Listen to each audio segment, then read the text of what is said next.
So yun guys, for today's video, ito may katanungan na naman sa atin. So yung mga railings daw niya na bagong pagpag, nahigop daw ng motor dahil ang gamit niya daw ay overhead sump. So yung motor syempre guys, may higop talaga yung mga yan. So pakita ko sa inyo yung ginagawa natin para maiwasan yung mga pagkahigop ng mga railings natin sa mga pump.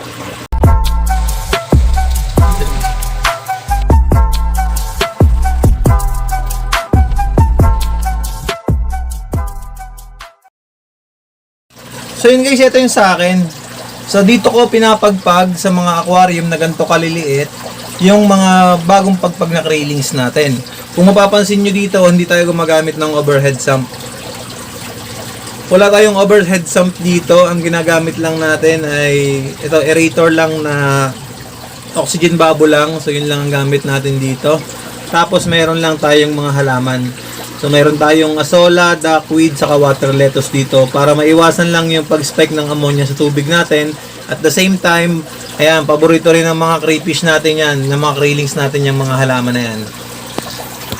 So guys, kung mapapansin nyo dito, ayan, tahimik lang namumuhay ang mga railings natin dito. Ayan. Ang dami niyan guys. Ang dami nila dito. Sa mga 2 weeks old pa lang tong mga to. Dito ko na rin sila pinagpag. Kung nasubaybayan nyo yung video natin, naipost ko na sa vlog ko to nung pinagpag ko tong mga to. So far, ayan, ang lalaki na nila ngayon. Medyo healthy naman sila, ayan.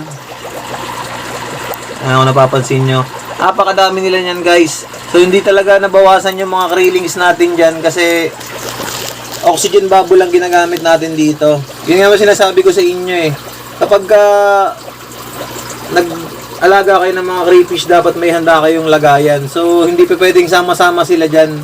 Kasi, pagka sa mga breeder nyo sinama yan, ayun, pag pwedeng makain, or pwedeng mahigop ng mga motor, ng mga pump nyo. Kasi yung mga breeder natin guys, mga nasa ano yan eh, malaki ang cage natin yan. So, hindi natin yan sinasama sa mga railings natin kasi makakain yung mga yan. Hindi naman makakatakas yung mga railings na yan. So ganitong setup guys, ayan, gumagamit tayo ng motor. So kung may motor kayo dyan, ayan, sa mga breeder naman natin to. Kung may motor kayo dyan, imagine nyo na lang kung gaano kaliliit yung mga railings nyo, tapos may higop ng motor na yan. So lahat yan pupunta dun sa overhead sump nyo. So dun pupunta yung mga railings nyo. Swerte kung mabuhay, pero syempre dahil may motor yan, may hélice yan, so possible na mahigop at mamatay lang yung mga railings natin dyan. Kaya I suggest kung gusto nyong magpagpag ng mga railings nyo, yung mga buried female nyo, yan, huwag nyong ilalagay sa may mga motor na ganyan kasi mahihigop talaga yan. So akin ito lang, tips ko lang to sa inyo, ito yung ginagawa kong paraan para mag-alaga ng mga railings at mga crayfish ko.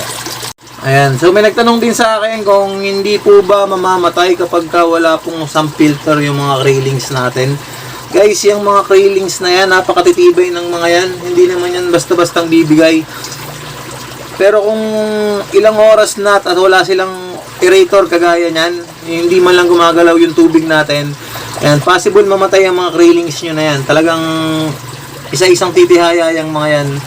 O sa akin dito, ayan, kahit araw naglalabasan yung mga yan, nanginginain yung mga yan. Kaya importante talaga guys, lagyan nyo ng halaman yung mga aquarium nyo. Yan ang lagi kong sinasabi. Bukod dyan sa mga aerator na yan, napakahalaga po ng halaman. Kasi kung makikita nyo yung mga halaman natin na yan, ayan o, may mga ugat po yan. Yung mga ugat na yan, source of oxygen po yan. Kaya napakahalaga nyan. Kaya wag na wag nyo hahayaang walang halaman yung mga tank na pinaglalagay nyo ng mga railings or mga crayfish. Kaya ako hindi ako nawawala ng halaman dyan guys. Ang hinahabol po kasi natin dito is natural environment nila, natural habitat nila. So kung wala kayong halaman guys, paano naging natural yun? 'Di ba? So ang habol natin is natural, gawin nating natural. Kung ano yung nakikita nyo sa mga ilog, mga sapa, yan na nabubuhay yung mga ganitong klase ng species or mga isda. So, ganun lang, gayahin lang natin. So, kung hanggat maaari, i-provide natin. So, itong oxygen bubble na to, na-provide lang natin yan kasi wala namang hangin na kayang tumulak ng tubig dito. Kasi sa wild naman talaga guys, ang gumagawa ng aeration sa tubig ay yung flow ng tubig, yung current ng tubig, at yung hangin na rin. So, alam nyo naman sa dagat kung ba't nagkakaroon ng alon, di ba? Dahil sa hangin. So, yun guys, dahil hindi natin kayang i-provide yung hangin dito sa ganito kaliliit na tank, gumagamit tayo ng motor na kagaya nito na oxygen pump natin. Ayan, air pump kung tawagin. So, nabibili naman yan sa mga Lazada, Shopee, or sa mga pet shop. So, mura lang yan guys. Kung gusto nyo mag-invest, yan. So, samahan nyo na ng ganyan. Kaysa yung puro halaman lang ay hindi rin maganda. Kasi walang galaw yung tubig, walang movement. So, mas maganda may movement yung tubig natin. Kagaya dito sa akin. Yan. So, ang ganda ng movement ng tubig niyan. Yan guys. Kita nyo naman. So, aerator po ang tawag dyan. Air pump po ang ginagamit natin. So, may hose po yan. Ito. Yan. Hose lang ginagamit yan para ma-setup yung mga yan. So, napakadali lang, napaka-convenient, murang-mura lang. Ayan. Doon sa nagtatanong na nahihigupan lagi ng railings, ito gawin mong setup. Ayan, napakasimple lang, ganyan lang. Dito lang yung may galaw ng tubig, dito lang yung may halaman sa gilid. Ayan, azola, water lettuce, saka ayan, buhay na yung mga railings natin yan, ganyang setup lang. Ayan, so dun sa nagtatanong, sana nasagot ko yung tanong mo na para maiwasan yung pagkamatay o pagkahigop ng mga railings mo dun sa mga sump filter natin. Talagang nangyayari po yun, talagang mahigop.